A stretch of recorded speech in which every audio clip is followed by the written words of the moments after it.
Good afternoon, ladies and gentlemen. Or, for some of you guys, it's early afternoon, but here on Central Standard Time, it's late, it's early evening. So we want to say good evening, guys, and we welcome you to the Nobody Asked Me Guys show. Listen, it's always a pleasure to have you, and it's always a pleasure to have our supporters here, Brother Dre and Brother Ross. We're glad you. And as you guys know, you guys that do these kinds of things, you have other monitors and you have people. So allow me the opportunity to just welcome our guest and to inform our guests that you certainly have the opportunity to FaceTime Dr. Seal if you want to ask any questions, or you can put those questions in the box to your left, and I will do my best to share your questions to Dr. Seal in the way you mentioned. But listen, Dr. Seal, it's great having you here, and we want our audience to know that we're going to talk a little bit about your resume. I warned you earlier that I call bios resumes. So we'll talk a little bit about your resume. But listen, audience, we have with us this evening Dr. Shindell Seals, who's a diversity strategist and leadership and performance optimization coach who helps entrepreneurs, corporate and academic stakeholders, and diversity and inclusion professionals identify and research their organizational cultural goals. Now, for over 2 decades, Dr. Seals served in various leadership and training roles and sectors, including the corporate environment, academia, and then nonprofit arena, and also the nonprofit arena, I should say. Her work has focused on business performance optimization, staff development, and creating sustainable and equitable working environments. Her research on creating equitable solutions in gender, race, age, and ability matters has led to her being a sought after subject matter expert and speaker.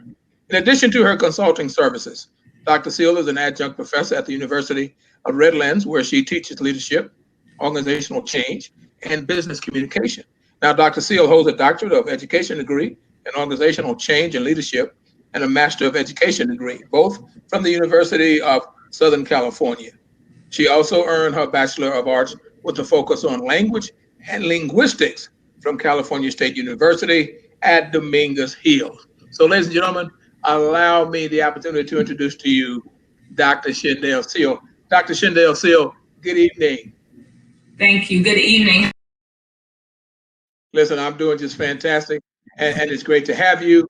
We're so happy that you're here, and we just want to share a little bit with our audience. Now, if you're comfortable, if you'd like to give us an expanded version of your biography, please feel free to do so. Well, I think that biography is a little long as it is, but one of the things about that bio is, and with data in general, that a lot of us researchers come across, is that it's always so quantitative. It's like, you did this, then you did that, then you did this, but there's so much story behind a lot of these things that we do.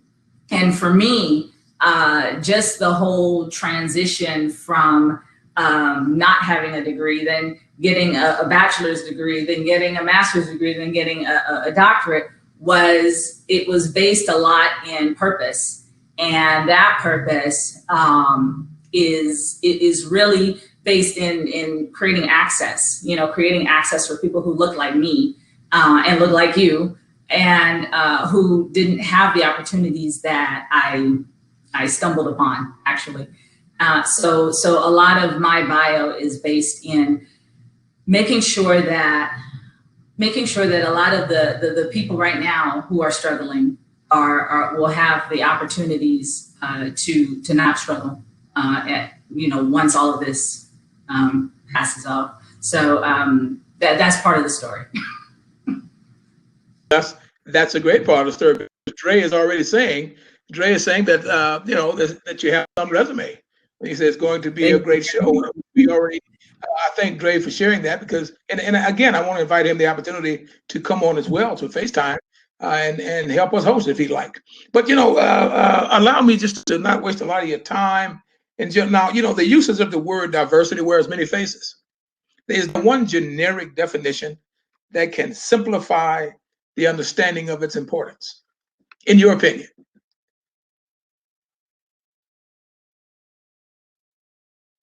I think your screen may be, go ahead. Yeah, no. We were just having some connection issues.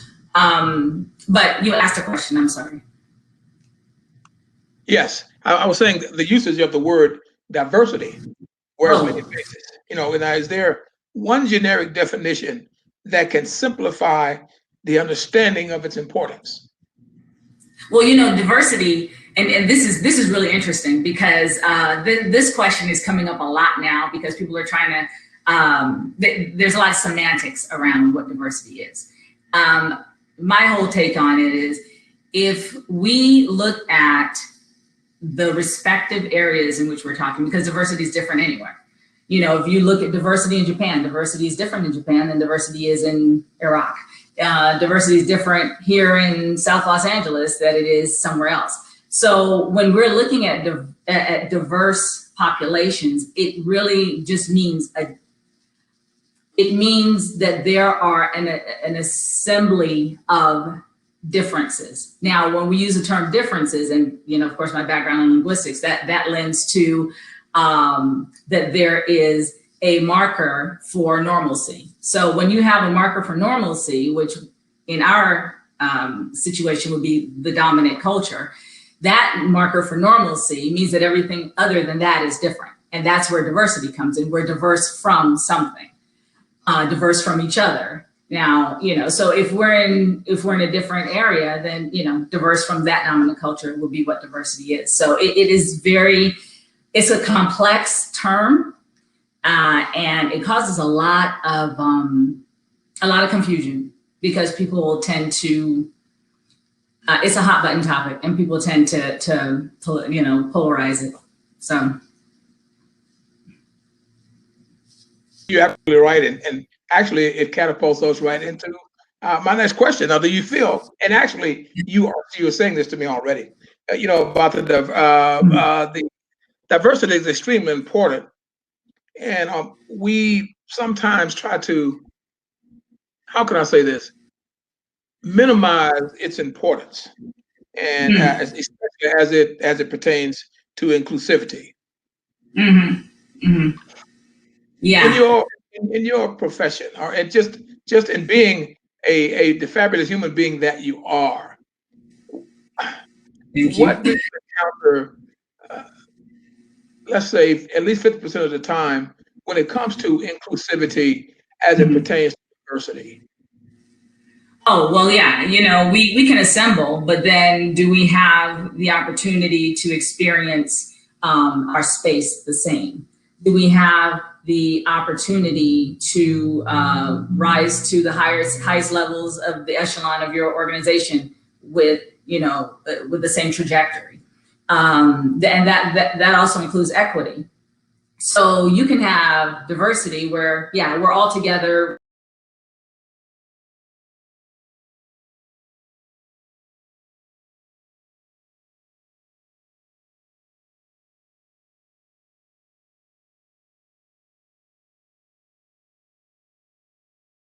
The opportunity to really address issues that negatively impact me or that positively impact me. So being included is, people try to, there's that, it's analogous to having a seat at the table. Well, yeah, we're included or we're here, but are we able to really voice our challenge and have agency? So when we're talking about inclusion, that's the next step. We've got diversity, then we have inclusion, then we go to equity.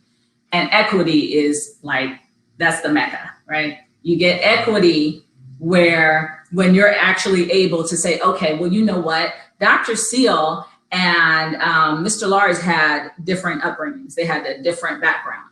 So Mr. Lars had these components. Dr. Seal had these components. Well, there are deficiencies maybe in each of them. So how do we provide to Mr. Lars what he needs in order for him to be successful? And how do we give to Dr. Seal what she needs in order for her to be successful? Now that's equity. It's not being across the board fair. It's giving what is necessary to reach the level that you want to reach. So that is the mecca. That's how we get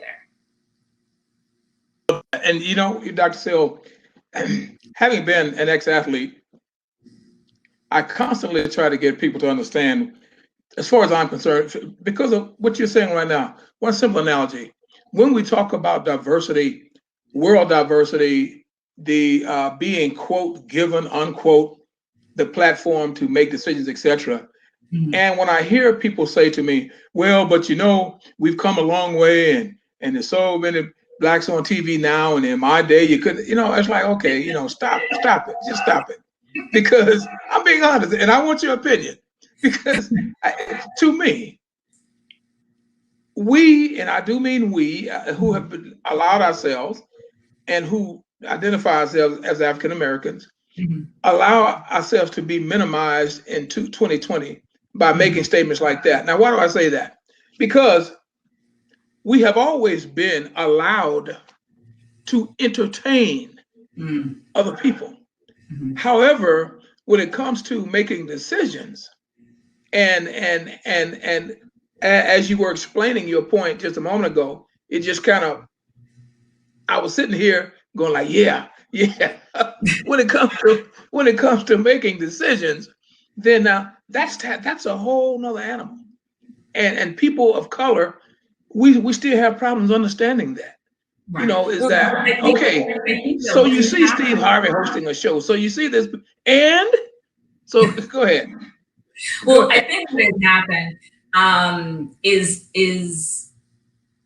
there's that perception of progress, and I'll give you a quick story. So when I did my dissertation on the experiences of African American female attorneys from the postbellum to today.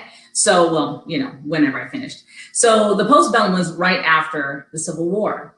So right after the Civil War, the percentage of African American females or the percentage of attorneys that were African American female was 2%. 2% of the attorney population at the postbellum was African American females. So just imagine that. The slaves were not allowed to go to school. They couldn't go to college. They couldn't do any of this stuff. And these women were actually able, by hell and high water, to attain their law degrees. So when I completed my doctoral thesis in 2018, the percentage of African American female attorneys was 2.4. At the postbellum, it was 2%. In 2018, it was 2.4. Now we Wow. see female attorneys on TV. We see, blacks doing this and doing that. That's the progress. So when this is great to see yourself, because if you can see it, you can be it. And it's amazing. But there's so many institutional barriers in place that to even get there requires what we were just talking about: an equitable solution for the issues in our schools, an equitable solution for the issues in our healthcare, an equitable solution for the things that are in our grocery stores that keep us unhealthy, an equitable solution for the things in our neighborhoods, the environmental racism that happens. So there are so many issues that keep you from actually getting there. And my research showed, above and beyond where those issues lent to this dismal percentage of women being African American women being attorneys. But the biggest issue was there are no mentors. There are no mentors, which is exactly what you're talking about. I was just listening to a speech, or just a short snippet of a speech from Malcolm X, where he was discussing how back then, just like what you said, back then, our performers have been elevated to be the spokespeople for our community. In no other culture are their celebrities elevated to be the spokesmen or spokeswomen or spokespeople for the community. There are people who are knowledgeable about the challenges, about the issues that are going on in our community, who can speak intelligently, knowledgeably about what's happening. No offense to anyone who is a celebrity and who's speaking to these things, because, a lot of our politicians aren't. So somebody has to. But unfortunately, the way it needs to be spoken to is not being spoken to. So I completely agree with your point. Now, Dre, by the way, we have a gentleman here. Is a super, is you know, we always talk about single moms. Dre is raising his three sons. One's in college. I think one recently got married. And he's a elementary school teacher in New York. Woo. And Dre is saying here, in this present society, economy, it is possible to equity to be actual. Is it possible for equity to be actualized? He says we live in a world where the ones who have more will always get more, while those who have less will always get less. Right. And the world is run by those. It's kind of small. That's why I'm stumbling here. Is run by those who have more will they ever truly embrace equity? That's the question. So one of the things too, and Luke, I agree with you 100%. One of the challenges that we find in that is exactly what Malcolm X was talking about, is exactly what Marcus Garvey was talking about, is exactly what Paul Kufi was talking about, you know, before those two came about. And what they were discussing was self-reliance. Now, as Black people in America, or as any quote unquote minority, non-dominant culture in America, you cannot rely on the dominant culture to do things for you that will not benefit them. Bottom line. So why would it benefit me as a dominant culture to give you something that would put you on an equitable level with me?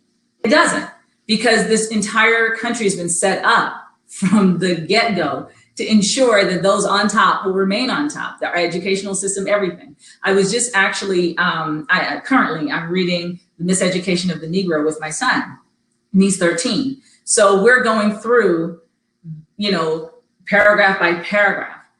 What does this mean? And throughout the book, it discusses how the education system was set up to ensure that certain groups remained as where they wanted you to be. So knowing this, knowing that there is an intentional, systematic, deliberate coup on our personhood, on our dignity, on our everything, why are we unable to come together and say, you know what, we need to set up our own entities to ensure that the equity that we seek is something that is born and bred by us.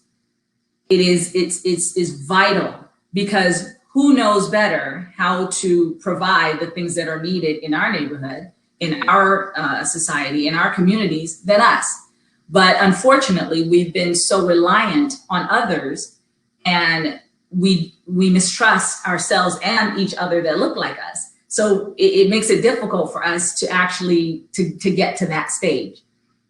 So equity, it is attainable, but it's going to require a huge culture shift amongst our group. And as you know, as you shared, Dr. Seal, what are your feelings on the fact that we know, hopefully most of us know, and hopefully most of us will live, as you share with us, about being self-sufficient. But when we kind of run into that ugly elephant in the room that no one wants to discuss, is when we don't trust ourselves in acquiring equity. Yeah. How might you think we may go about eating? I mean, I know the joke about how to eat an elephant one bite at a time and all of that. However, I agree with you 2,000% with what you're sharing. Sadly, it has been my experience to have dealt with and me being an old guy. Listen, I'm north of 50, okay, and me being an old guy. Thank you. I have seen so often so many people that look like me, that are well educated, the whole nine, but we don't trust one another when it comes to building quote empires, or becoming entrepreneurs, starting businesses, and that kind of thing. In your research as a person that dealt with diversity, as a human being, in research and as you're working with the miseducation of the Negro with your 13-year-old, what might you share with us to kind of get us going in that arena, to trust one another? Oh yeah, it's there's actually several steps to doing this. Now, first of all, it's a love thyself situation, right? We've been taught initially that we are unworthy, that our as African Americans, and I'm actually not African American, I'm from Barbados. So, but that whole, our existence began with slavery, and we were, all we ever were that. And it's a knowledge of and loving of yourself first, understanding that you did not begin there. And I always use this analogy, like the lean back, like you have to lean back to your origins, understanding that there's such greatness that there, and it still is greatness. Just imagine. And I have this conversation. I do a lot of, I have a nonprofit as well where I work with marginalized youth. And we talk about this. Imagine a group of people so strong and so terrifying to a dominant culture with guns and with policy and with money and everything, that it has been a consistent desire to annihilate this people or to subjugate this group. And we are still here. Our existence is resistance. And if we can look at the strength within us, if we get together, or when we even just start thinking about things, about innovating something, or let me see what I can do with this thing, and then something magical happens. That happens in our community all the time. But we downplay it, we denigrate each other for, oh man, he's not doing nothing, blah, blah, blah. But instead of seeing the ingenuity in what our brothers and sisters are doing. So it's an understanding that we are geniuses. We are amazing people. But first we have to feel that about ourselves. And then we have to start really imploring the execution of that in others that we see that look like us. But we're just so used to, like I said, relying on others for our subsistence, and for relying on others for things that we don't need to rely on others for. We can make this thing happen. Mentors. We have enough people in our community, in our society, in our race to really lean back or reach back, lean back and then reach back to our young people. Our young people are suffering. They are suffering. Not for lack of money, not for lack of resources, even though those are bad too, but they're really suffering from lack of not seeing people who are trying to do something, who have attained great things in their lives, and who can teach them the methods and the strategies to navigate what it is that they're going to have to navigate. But we don't have enough of those. So what am I looking at? I'm looking at who's on TV. I'm looking at what the rappers are saying, which, hey, I'm looking at, the athletes, and I don't have that interaction with someone who can actually show me the roadmap to get there. So it's a holistic approach. It's not just like, oh, okay, let me go talk to this guy down the street who's really trying to build a business. It's talking to that guy, is dealing with the grandparent who's trying to raise some kids because, her children are not there. It's about dealing with the second grader who's holding up gang signs. I mean, there is a bevy of issues, but we can do it if we commit to it, if we commit to building that culture in our community. Well, that's very powerful here, because growing up here in the Jim Crow South, I tell people of color all of the time is that you guys, they're having. Let me rephrase this real quick before I ask you your next question. Having lived in various other parts of these United States, Los Angeles. I told you I worked for Dr. McKenna. Los Angeles and Houston, Texas, and Michigan. People don't understand. You have a different Negro in the South. Yes. You really do. Yes. Yes, you really do. And I'm laughing because of all the things that you're sharing, because it brought to mind when I was younger, and I still hear now, we would say things like, and I'm sure it was just not said in the South, but like when certain machinery would break down, cars, we would say shade tree mechanic instead of understanding that that Mhm. person had enough ingenuity and enough Yeah. intelligence to go in there and work mechanically on that car.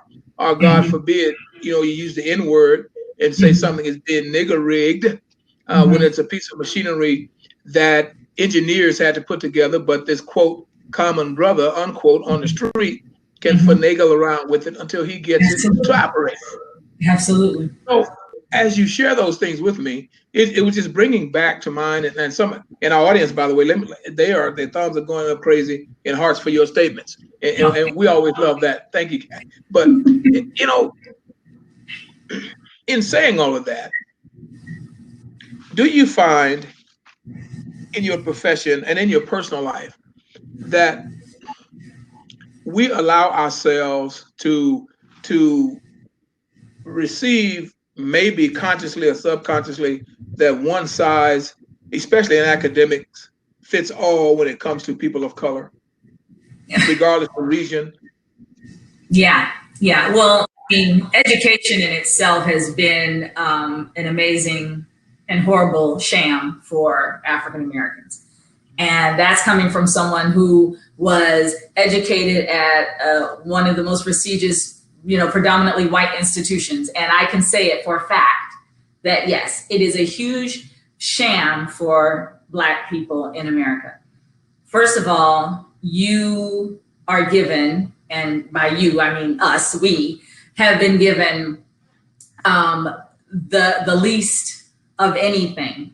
Now, when I say given, and I hate using the word given because I really believe like we should have taken and have been the providers of our own education for our own people, because then it would have been a situation. But I digress. Anyway, so when you have an educational system that's set up for a dominant culture, with the dominant culture rules, with the dominant culture framework, and now I'm interjected, I'm now pushed into that.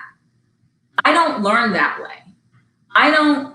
A lot of these references, these are not things that I am, accustomed to. And additionally, a lot of the restrictions, a lot of the restraints associated with our educational system are not they don't allow for us to learn the way that we learn. We as Black people, we have an oral history, we have an oral legacy, and we gesticulate, we're very animated, we love, we, not all of us are that way, but this is part of where we've come from.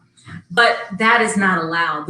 Our constructive knowledge, what it is that we can use to really share our learning or share how we interpret some of the concepts, is not appreciated in a lot of the schools. Like, we have all of these studies where little kindergartners come in and they can expound on all of these topics, but not in the way that the teachers who are teaching them, who don't look like them, appreciate. So there was a study that just came out at the end of December that said that students of any race, any socioeconomic level, any region here in the United States do better. They perform better, they behave better, they have higher self-esteem, and they perform when they get into college better when they have, wait for it, African American male teachers.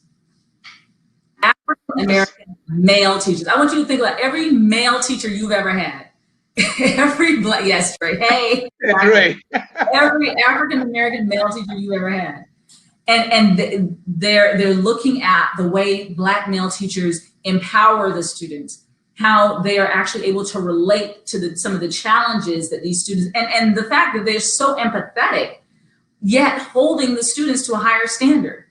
So student, white, Asian, Latino, everything, they are doing better with the Black male teachers. Now explain to me how that happens in this particular situation, except Well, for that we're Dre and I, Dre and I certainly agree. And listen, exactly what you're saying is a large portion of the problem. And let me say this briefly.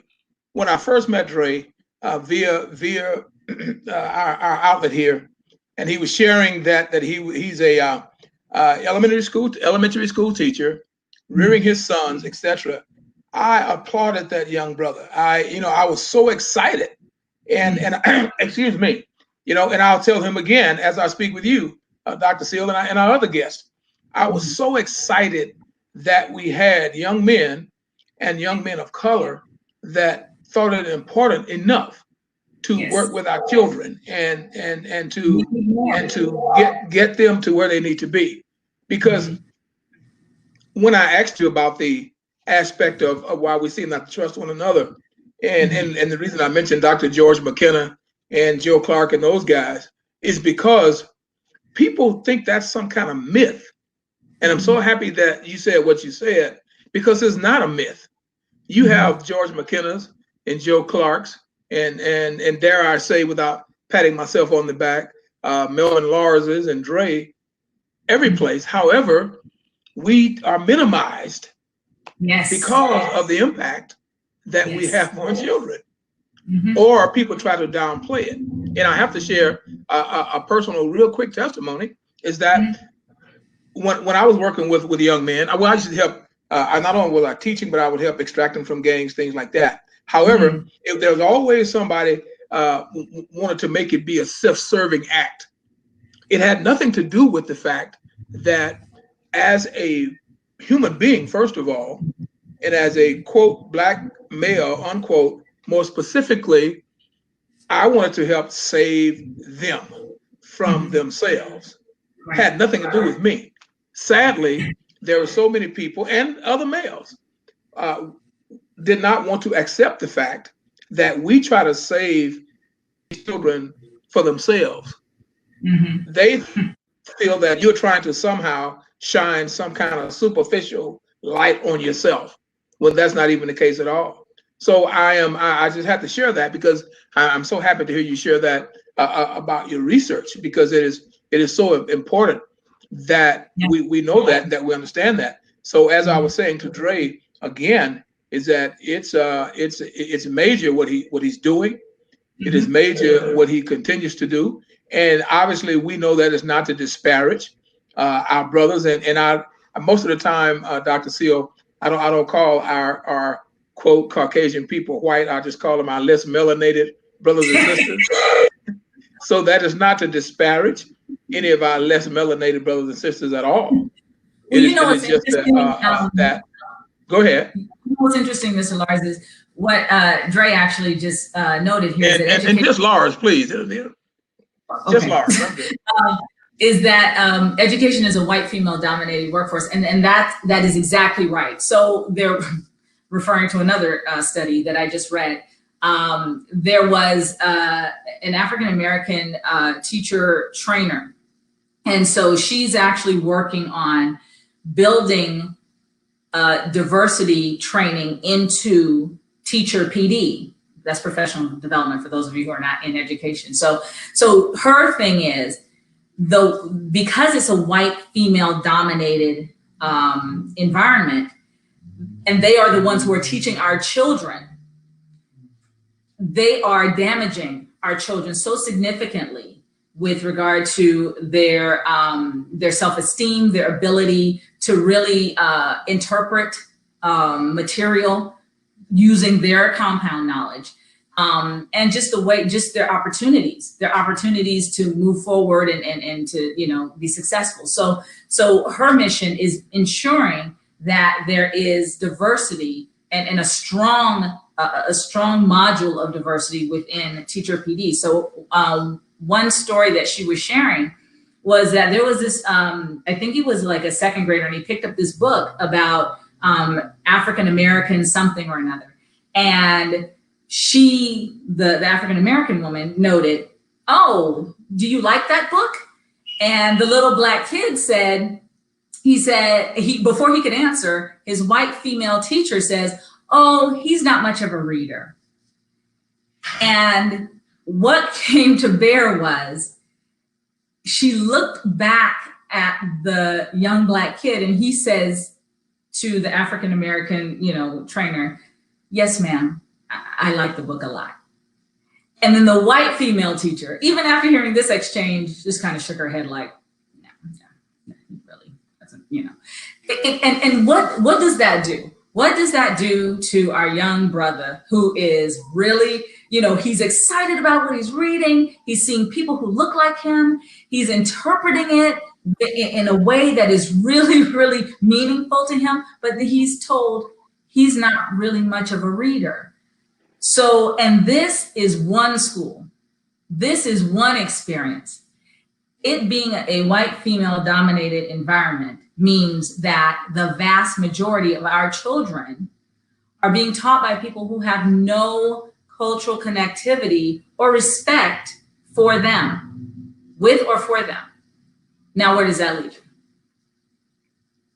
Leads you is to, sadly, when we do not step up and take responsibility for our own education. We do not step up and take responsibility for educating our children. And dare I say, and Dre have heard me say this before, our men do not step up and take on their responsibility. And I've also shared briefly is that as teachers of color, we have been, and I've had people disagree with me on this, we have been, if I can use the word, embarrassed away from being instructors. All the time. Well, teachers don't make any money. And it's all negativity. It's all negativity. So now you have the quote alpha male who's supposed to be the main breadwinner now is feeling, as the kids say, some kind of way because they don't really pay teachers like they should. And he is trying to provide for his family, etc. But many times the word is unspoken that he's looked at as a poor provider, even though he works his butt off and he's trying to prepare lives. So it's an ugly scenario. Go ahead.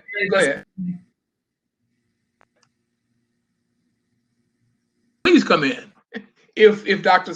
Seal have time, please come in. Dr. Seal, you have a few more minutes?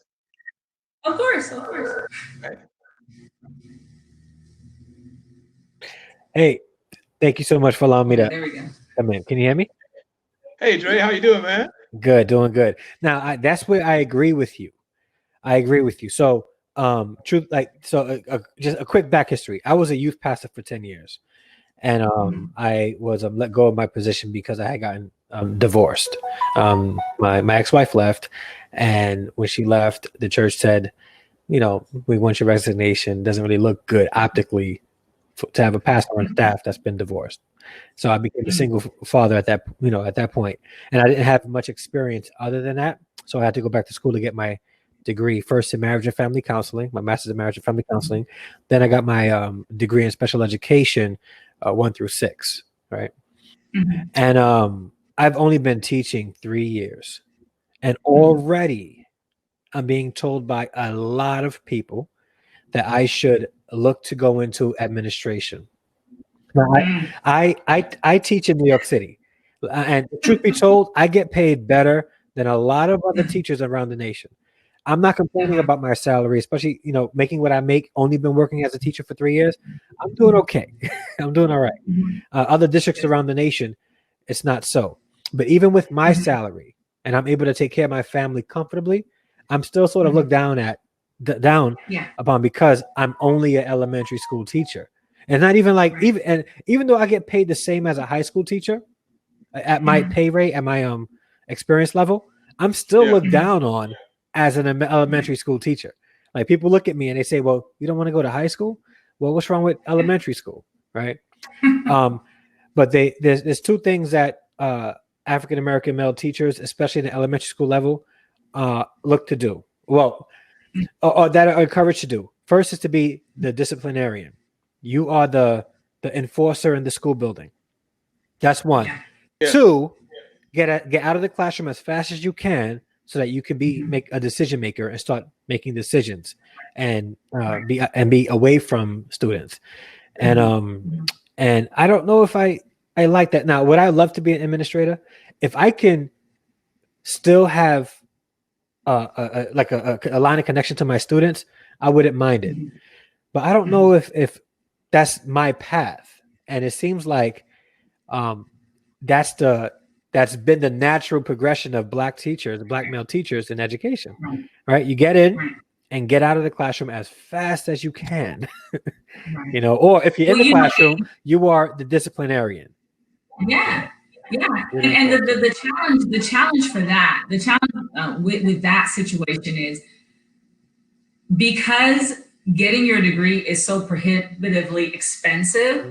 Now you have to pay for that, along with taking care of your family and trying to have some type of, normal life. And those of us who don't have that social, professional, and educational capital to be able to go to school without having to pay so much, or have parents who can, they can supplement or whatever. We don't have that. So these are choices that are being made by our Black males, and it's understandable. It's absolutely understandable. But for the fate of the race, there is almost as though you have to say, okay, how can we as a community say, all right, we want our Black teachers. We want our Black male teachers. It's interesting because when, so I homeschooled my son for several years because I was over. So I homeschooled him for several years. And in that, it was very important for me to really build him up as a young Black man. How I did it, I don't know, but I keep trying to do it. And the thing about it is that when he went back to school, it was, when we were taking him back to school, I had to do interviews. And this, I recommend this to every parent, every Black parent. I went to the schools that I was interested in him going to. And we sat there as a family and we interviewed the principal. We wanted to meet all the different teachers. I wanted to know what the breakdown was between, demographically of your teachers. Who's teaching my child? Yeah. And I want to know who they are. Yeah. And I want to know, what their background is.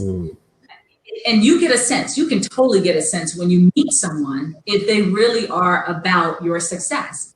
And so that if we have parents who are really committed to that, and not that our Black parents aren't, but it is just so difficult. Like, okay, I got to take off work now. You mean I got to go down to the school? I got to really understand what it is that I'm asking them, and they're looking at me like I'm crazy, and I know, I totally understand. I mean, I've had it myself, but it really is important because we have to fight for our kids' education because no one else will. In fact, we're fighting to not educate them. Yeah, our exorbitant expulsion rates and suspension rates and transferring kids to special education when it's not special education is just that I learn differently or I interpret differently than you. So what you're doing, Dre, right now, I'm not telling you what to do.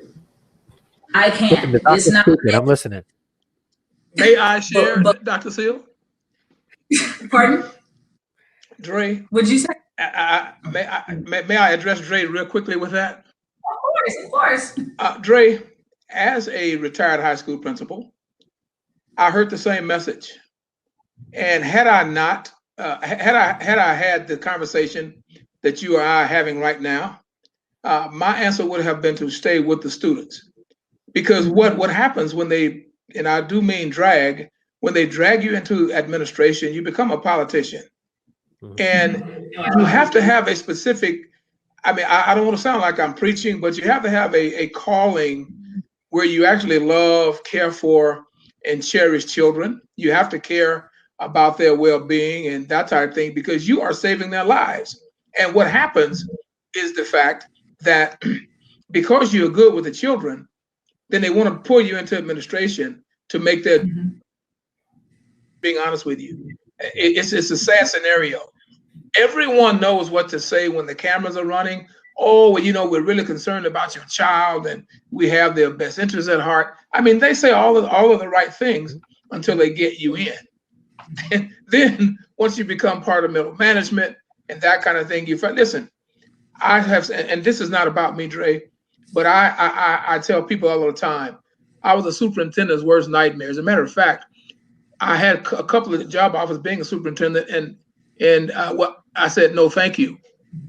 I was a superintendent's worst nightmare was because I was concerned about my students first.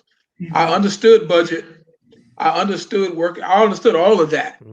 But when it came back to the expense of students, then your job at the school system is to figure it out. Yeah. Right. Okay. And what you are doing, man, is invaluable. Absolutely. I do. And last thing I want to share briefly, because you and I need to talk some more about this, man, when we finish this show. Maybe not tonight, but soon. You know, I would purposely ask for, Dre, I was a high school guy. I would ask for those students that everybody said couldn't learn. I taught English, okay? And you know the feedback I got, and instead of being proud of the students, it wasn't about me. It was, oh, well, they're just intimidated because he's a big football player. I mean, I heard all the negatives. Not that I understood what Dr. Seal just said, you know, is that you have to understand kids learn differently. Yes. You know, I mean, they have to, first of all, there's an old saying about they don't care how much you know until they know how much you care. And talking to you, my brother, and listening to you is that what going into administration serves a lot of times, it serves our ego as far as what the world thinks we need to do to advance in our profession. Yeah. But let me say to you very honestly, without being cocky, I thank God that I had the opportunity to make the impact on children that he allowed me to make, but they made as big an impact on me. As a principal, I thank God I had the impact to go into schools where people thought the schools were lost. Yeah. And I was blessed to have teachers, and I was blessed to have students that wanted to succeed. So it wasn't me. It was the teachers that were on my staff. It was the students that wanted to be, and it was the parents. And that's why I was saying to Dr. Seal about Dr. George McKenna. One of the best things in the world that ever happened to me, Dre, was to be able to work for Dr. George McKenna of Washington Preparatory High School, of the George McKenna story, whom Denzel Washington played the part of my boss, because I was getting frustrated. First of all, I was embarrassed because I've been cut from the Raiders. That was the first thing. I'm like, man, I got to go back to teaching. I got to go back to a little lowly job and the whole nine. But I always had the passion for children. So when I actually experienced an administrator that was a true, loving, caring person that loved children, that was going to ensure to the best of his ability that they were going to exceed at all costs, I fell in love all over again with teaching. And I did that for a long time before actually going into administration. And hear me very loudly. Part of my going into administration was that football ego of advancing. So be careful when you make that decision. Am I working with my ego thinking, well, you know, I can help so many more children. But I was honest in that belief because I thought, you know, I felt I could help so many more children because I could affect the teachers. And, you know, one of Go ahead. One of the things, Dre, too, that's interesting about his story, about Melvin's story is, and I actually live just down the street from Washington. And I live in India. I live in Small England. world. So Washington has some of the toughest students. I mean, when I'm talking like, it's really, really like rough students. Like there are fights, it's crazy, right? With someone like yourself who says, okay, you know what, I'm going to deal with the students, as opposed to someone that says, okay, I'm going to deal with the operations of this situation. Now it moves the opportunity for these students to actually really see that, first of all, someone cares about them, not cares about, you know, that next level of whatever. And then it allows the students actually to have that interaction with someone who they don't have in their lives. Most of these kids don't have that person in their lives. Yes. And if it is a one-off, it's a one-off. So yeah, administration, it will impact your profile, it'll impact your resume, it'll impact your wallet. Yeah. We're about a community uplift. And, you know, I left as a very nice 6-figure job because it ended, and I said, you know, hey, should I go back into this or should I? And my ego was talking, and I was like, you know what? No, it's got to be about access. Mm-hmm. It's got to be about leaving this place better than I found it. Yeah. When my 13-year-old boy goes out on these streets, is somebody who I neglected to help going to be trying to carjack him? Yeah. You know, I mean, and these are the things that stay in my mind. And I dated myself because I'm talking about carjacking. but you know, it really does speak to us being very, very community oriented as opposed to individually oriented. And it's a sacrifice. But that's what we're supposed to be doing as a people for each other, you know, and for our children. Yeah. So no judgment on whatever decision you decide to make, but I'm going to tell you, the meat is in the classroom. Yeah, I agree. Is in the classroom. I did want to share also, like I have my principal, she's a white lady, right? Uh-huh. And her and I have some really deep and hard conversations. She's opened up the door for me to be able to come in and be absolutely 100% genuine, real, nice. And helpful at the same time. Right. Her and I have conversations, and she's one of those that understand that she can't fully relate to what her students are going through. So when she came in and she became a principal, she had one idea, and that wasn't really working. So she actually took a few steps back and said, okay, what's happening? Because what I'm trying to do as an administrator, everything that I've been trained to do isn't working. Mm-hmm. What am I not doing wrong? Right. And her and I have had conversations about, do you really know your students? And at that point, it started to shift, and I started to see a change in her approach to being an administrator in the school. Mm-hmm. And the school that I teach at is a predominantly Black school in a very difficult neighborhood. I'm going to say a difficult neighborhood, predominantly Black and Mexican families. And she had to come out of her white, yeah. She'll say it. She'll say, I had to come out of my whiteness to truly understand my students, and now they're her students. Mm-hmm. She's starting to see it. She has us going. Have you ever heard of Courageous Conversations? Yes. Yeah. Yes. So she's trying to have the staff attend these things. Mm-hmm. We have staff in our building that have gone and been offended. Mm-hmm, of course. Been offended. Like, you know, I'm not going to feel bad because I'm white. You totally missed the whole point of that. You totally missed the whole point of that. Yes. Right. Yes. And she's excited about it because when she went, it caused her to reflect, because the goal is for principals is to have success in their students. Mm-hmm. Right. And if you're demanding success and you don't know your students, you'll never be successful. So she's really trying. Right. And even though her goal is to be successful, she's willing to take a step back and say, okay, it's no longer about me trying to make them an image or a mold of what my whiteness looks like. Yes. Let me find out what it is that makes them tick, their interest, and let me try to engage them there to bring that success out of them.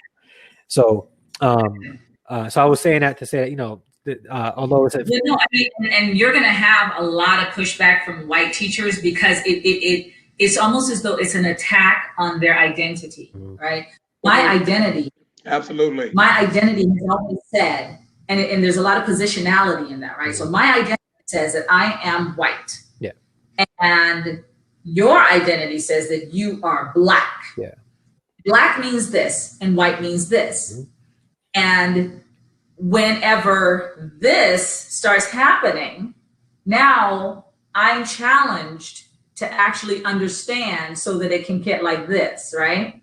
Yeah. But they don't want it to get like this, because now that positionality of always being on top, always being, you know, having the privilege that they don't like to use, always having the opportunities. Now that is compromised. Yeah. Because like I said in the beginning, why would I, as a dominant group member, provide resources to you to allow you to have an equitable chance to compete with me or my child or my family member, when I know the unwritten rules that everyone says when those people aren't around. They can never amount to anything. They're not as smart. And these are the same ones that will say, I don't see color. Exactly. And that in itself is an insult. It sure is. Please see my color. It's definitely an insult to me. No, it's like, you know what it is? See me for who I am, but see me as your equal. Right.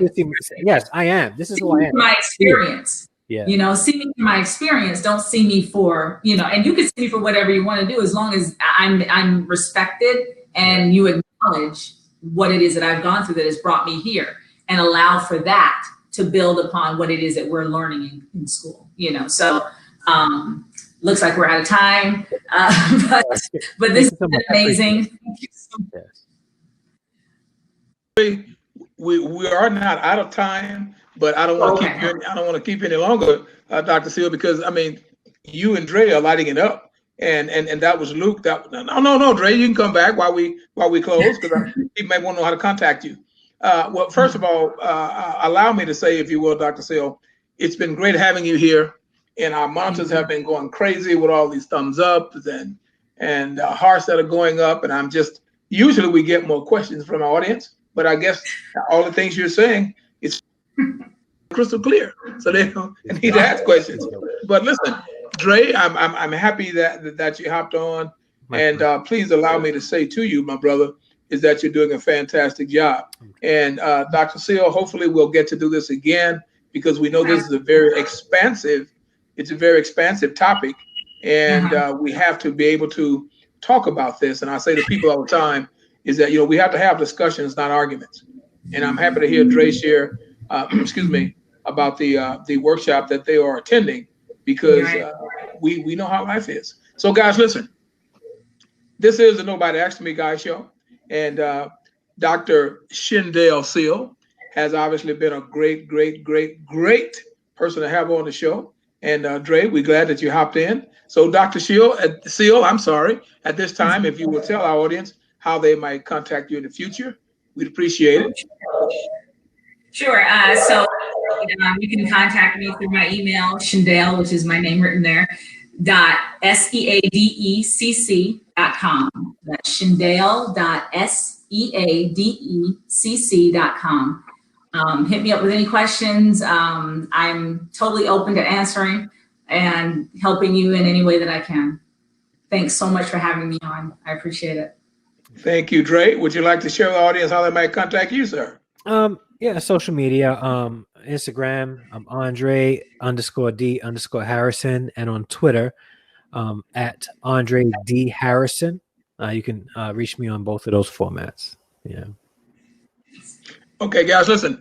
We want to thank Dr. Seal for being here. I am your host, Melvin Lars, the Nobody Asked Me Guy. You guys can reach me at www.dyingonmyfeet.com, or you can reach me mobilely, 440-935-0374. And listen, you know, I always encourage you to go out and get that book. As a matter of fact, we want Dr. Seal to hold on a second. If she'll give me a mailing address, I want to mail her a complimentary copy of my latest book that's titled Mothers and Their Smen, an introspective look at mothers rearing their sons.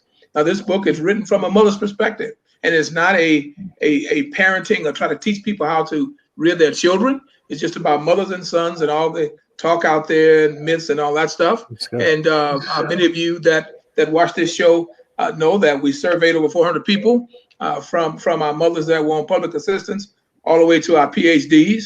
And we have a litany of mothers that's involved in our surveys, from, quote, African-American moms, Caucasian moms, Asian moms, etc., unquote.